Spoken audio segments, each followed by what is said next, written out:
Ano yun? Yung amahal. Yung alamang. Hindi alamang. Alamang ba yan sa Tagalog? Oo, alamang. Alamang bagoong. Shrimp na oo. Yung pink ang kulay. Oo. Marami to. Marami rin kami sa bahay dahil.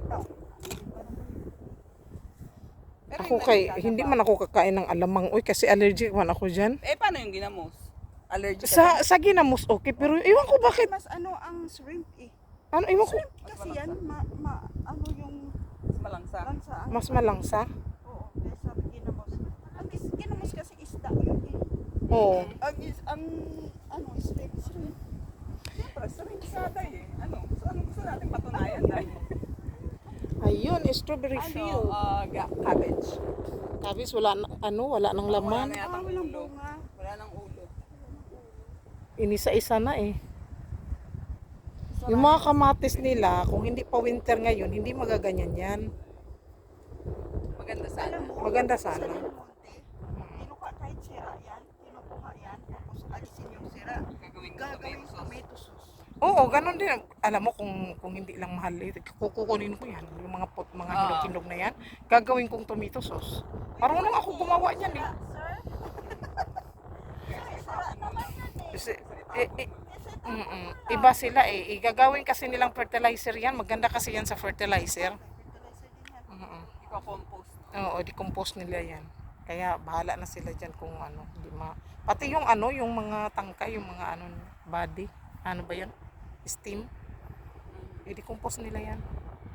Pero ito talaga, ano ba to? Jalapeno? Jalapeno? Pero maliliit man, atsal. Hindi yan atsal. Ano yan? Yan, serrano. Ang serrano mas maliliit. Ay, atsal yan, atsal. Oh, Ano yung atsal? atsal. Yung bell pepper. Ah, Atsal sa amin yan eh. Atsal sa amin. Pero yung malaki, bell pepper na talaga. Hindi ko na alam kung anong yung sa Bisaya. Ito,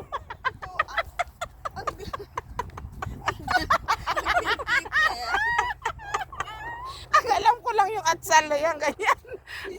Di ba may malaki na yellow, yung di ba may orange, bell may pepper na yon, saka yung may green.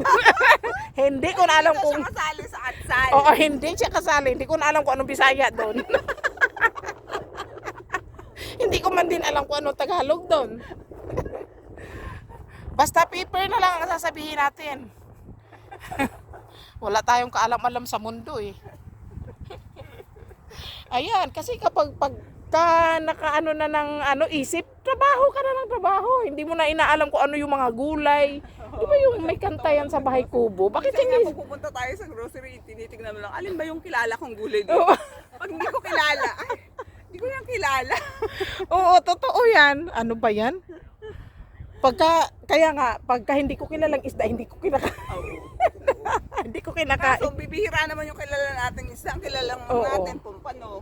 Pumpano, yung lapu-lapu. Oo, yun. Ano pa ba yung iba? baka. Matambaka. O yun.